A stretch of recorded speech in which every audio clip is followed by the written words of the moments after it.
Hey guys, thank you for coming to my show again. It's Rob Camizzi. Before I begin, I want to say this because I always forget it.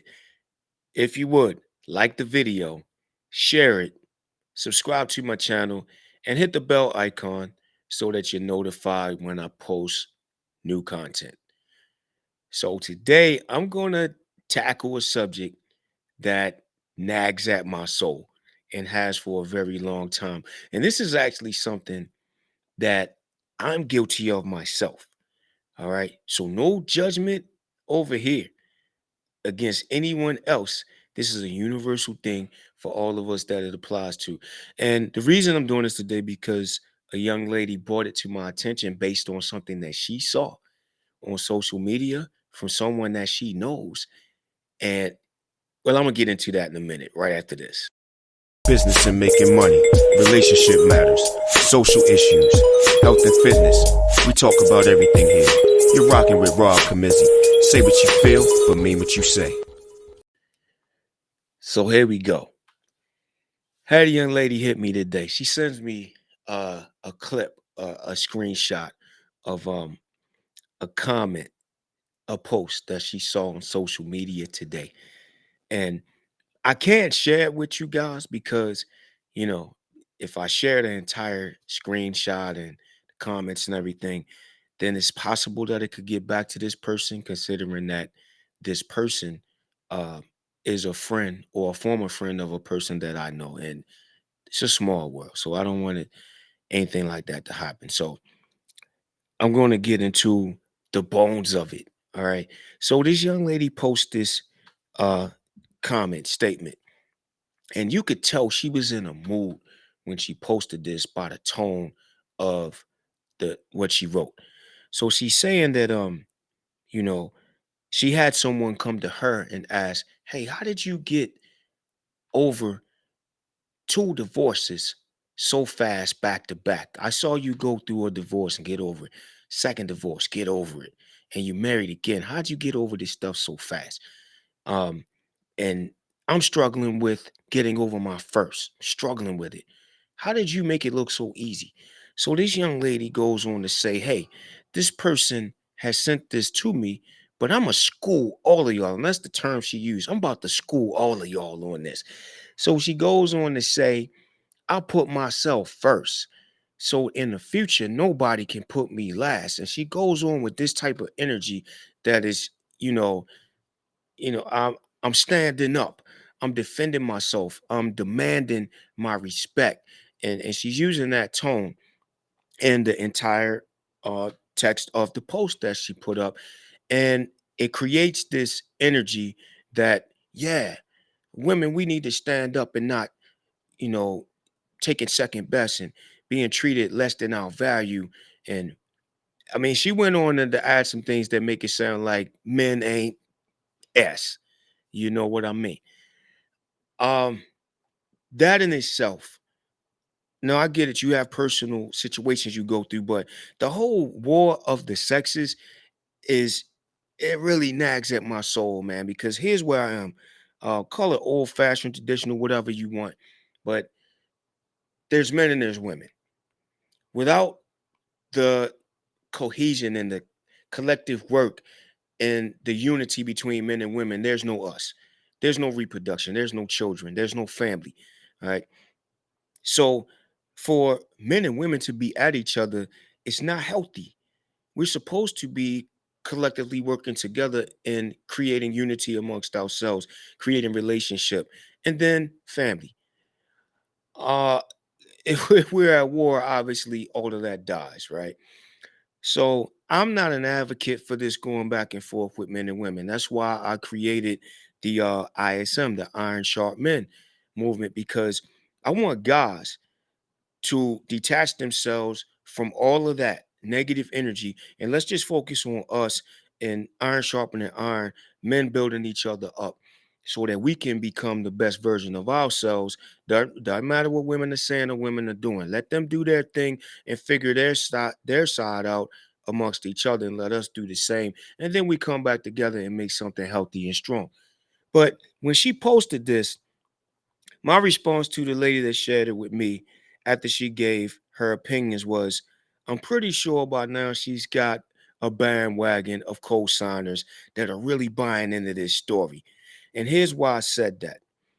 The response of the person who shared it with me was this is BS.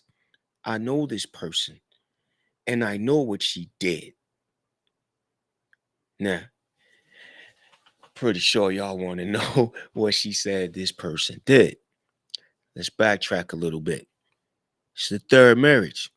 She's been through the first two, according to the person who reached out to her. Looks like it was easy for you to get past the the trauma of going through a divorce.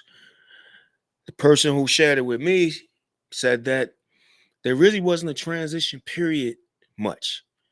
Not in the manner of losing a spouse, having a period of being alone, trying to find love again, opening yourself up, letting your walls down. What this person said is that I know this person, and this person is playing the victim unjustifiably. I know this person. This person was actually cheating on her man. And the person that she was with in the second relationship was the person that she had been cheating with. Unbeknownst to the man that she had, I knew him also. He was a hardworking dude. He was whatever profession it was. I can't disclose that either because, like I said, I don't want this stuff to somehow circle back. But let's just stay in context of the situation. This person was a stand-up guy from all accounts. He just wasn't able to be home because of his profession. So this person was cheating with a mutual friend and wound up staying with the mutual friend. Tough to hit, right? So what about the trauma that the guy was going through? Never mind that, right? That's what Iron Sharp Men is for. Let's stay over here with the lady. Second marriage repeats itself. Same thing, same cycle of events, same activity, same personality, same MO. She does it again. Third marriage. Family support kicks in on the third one. Everyone's behind it. Although everyone knows that this third relationship is coming out of the same infidelity. So now you have a support system behind it too. So for a person who thinks and moves like this, who also has support to continue doing it, there's a lot of factors there of enablement and being comfortable with it. But what really makes it worse is when a person who does that comes out and says, yeah, what I did was put me first, but you don't know the other side of the story. That happens with a lot of things in life, right? We only know one side of a story, and then that bandwagon on that one side of the story start to evolve.